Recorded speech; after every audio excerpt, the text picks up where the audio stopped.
तस्वीर जो पूरे देश को देखनी चाहिए, कैसे एक गगनचुंबी इमारत महज 9 सेकंड में ध्वस्त हो गई। नोएडा के सेक्टर 93A में बने ट्विन टावर को महज 9 सेकंड के भीतर ही गिरा दिया गया। कुतुब मीनार से भी ऊंची ट्विन टावर की दोनों इमारतें जमींदोज हो गईं।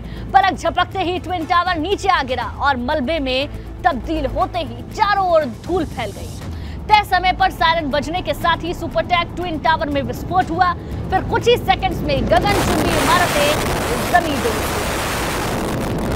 नोएडा के ट्विन टावर का खेल खल्लास हो चुका है। ये तस्वीर हम आपको दिखा रहे हैं। ठीक 2:30 बजे ये ट्विन टावर गिरे, उसकी ये कुछ तस्वीरें हम आपको दिखा रहे हैं। पलक झपकते ही भ्रष्टाचार की ये नींव मिट्टी में मिल गई। पूरे देश की निगाहें आज इस बड़ी खबर पर रही। नोएडा के सेक्टर 93A में ये दोनों बने ट्विन टावर एपेक्स और सियान आज मिट्टी में मिल चुके हैं, धराशायी हो चुके हैं। दोनों इमारतें जमींदोज हो चुकी हैं। महज 7 से 9 सेकंड के भीतर ही ये इमारतें जमींदोज हो गई। तय समय पर सायरन बजा। सायरन बजने के बाद सुपरटेक ट्विन टावर में विस्फोट हुआ और उसके बाद कुछ ही सेकंड्स में ये गगनचुंबी इमारतें जमींदोज हो गई।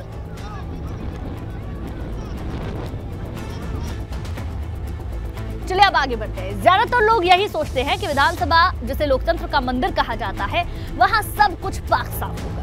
मगर उत्तराखंड विधानसभा की नियुक्तियों में नेताओं के भाई भतीजावाद के बाद अब सवाल उठ रहे हैं। अभी तक जितने भी खुलासे हुए उसमें साफ पता चलता है कि नियुक्तियां कितने बड़े पैमाने पर धांधली हुई है।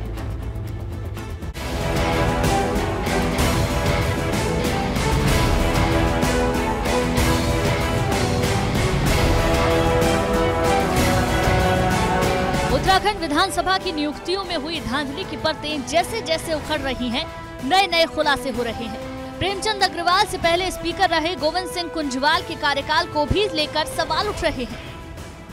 यूके SSSC पेपर लीक मामले में एसटीएफ अपनी जांच कर ही रही थी कि इसी बीच तमाम और भर्ती के घोटाले भी सामने आ गए हैं। विधानसभा जहां नियम और कानून बनाए जाते हैं, वहीं नेताओं ने नियम कानूनों को ताक पर रखकर अपने और अपने करीबियों को नौकरियां बांट दी। इन तमाम धांधलियों का अब उजागर हो चुका है।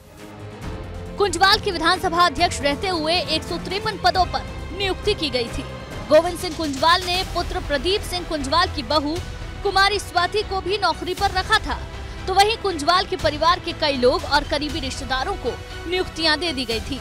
स्वप्निल कुंजवाल, कुंदन कुंजवाल, जीवन सिंह कुंजवाल, संजय सिंह कुंजवाल, पंकज कुंजवाल, खुशहाल कुंजवाल, अनिल कुंजवाल और दीपक कुंजवाल ऐसे नाम हैं जो गोविंद सिंह कुंजवाल से किसी न किसी तरह से संबंध रखते हैं। इतना ही नहीं, 2016 में तत्कालीन सीएम हरीश रावत के करीबी अपर निजी सचिव खजान धामी को भी विधानसभा में नियुक्ति मिली थी। तो वहीं खजान धामी की पत्नी कुमारी लक्ष्मी को भी नियुक्ति दी गई थी। कांग्रेस सरकार में विधानसभा अध्यक्ष रहे गोविंद सिंह कुंजवाल ने अपने परिवार और अपने रिश्तेदारों को नौकरियां लगाने में विधानसभा के भीतर कोई कसर नहीं छोड़ी। वहीं भाजपा सरकार में भी विधानसभा अध्यक्ष रहे प्रेमचंद अग्रवाल कुंजवाल की ही राह पर आगे चले और उन्होंने भी नौकरियों की रेवड़ियां बांटने में कोई कसर नहीं छोड़ी। ये सिलसिला यही नहीं रुका। तत्कालीन सचिव विधानसभा जगदीश चंद्र के भाई के रिश्तेदार को नौकरी दी गई। तत्कालीन संयुक्त सचिव चंद्र मोहन गोस्वामी की भतीजी कुमारी सोनम को नियुक्ति दी गई। अब आपको बताते हैं कि प्रेमचंद अग्रवाल के विधानसभा अध्यक्ष रहते हुए मंत्रियों के किस किस रिश्तेदार को नियुक्ति मिली थी। मुख्यमंत्री धामी के पीआरओ विनोद धामी की पत्नी एकांकी धामी को नियुक्ति दी गई। पर्यटन मंत्री सतपाल महाराज के पीआरओ राजन रावत को नौकरी दी गई। कैबिनेट मंत्री रेखा आर्य के पीआरओ गौरव गर्ग को भी विधानसभा में नियुक्ति दी गई। भाजपा के पूर्व प्रदेश अध्यक्ष मदन कौशिक के पीआरओ अमित वर्मा को नौकरी दी गई। तो वहीं कौशिक के पीआरओ आलोक शर्मा की पत्नी मीनाक्षी शर्मा को भी नौकरी मिल गई। भाजपा महामंत्री संगठन अजय कुमार के पूर्व पीआरओ गौरव को नियुक्ति दी गई थी। संघ के प्रदेश स्तर के पदाधिकारी के कोटे से भी 2 लोगों की नियुक्ति हुई।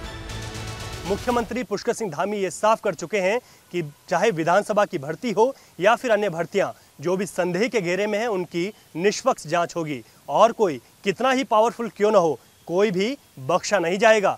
अपने सहयोगी मनोहर रावत के साथ रवि कैंतुरा, एबीपी गंगा, देहरादून। विधानसभा में हुई नियुक्तियों में धांधली को लेकर कांग्रेस भाजपा सरकार पर हमलावर है। कांग्रेस का कहना है कि वो इस मामले को लेकर बड़ा आंदोलन करने जा रही है। कांग्रेस की ये भी मांग है कि जिम्मेदार पदों पर बैठे जिस किसी भी नेता ने नियम को तोड़ा है उसके खिलाफ कार्रवाई जरूर होनी चाहिए।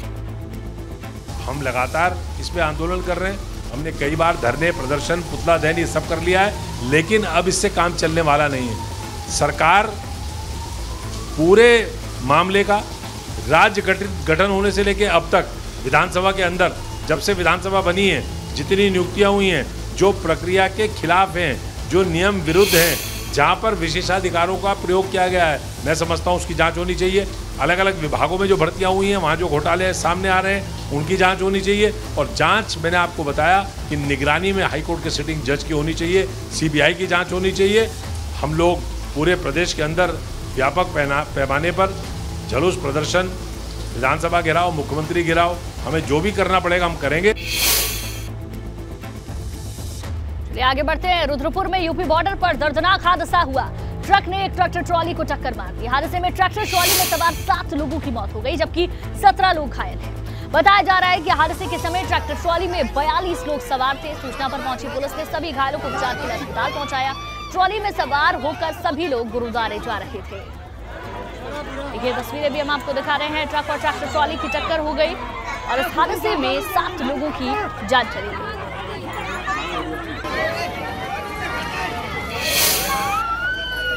बसगेर गांव के और उसके आसपास के कुछ लोग संगत के तौर पे गुरुद्वारे जा रहे थे और करीबन 40 से अधिक लोग उस ट्रॉली में सवार थे। एक ट्रक ने उसे पीछे से टक्कर मारी और इसमें करीबन 34 से अधिक लोग घायल हैं और 6 लोगों की मृत्यु हो गई है। जो घायल हैं वो बहेड़ी में रुद्रपुर जिला अस्पताल और सुशीला तिवारी मेडिकल कॉलेज में उनका इलाज चल रहा है।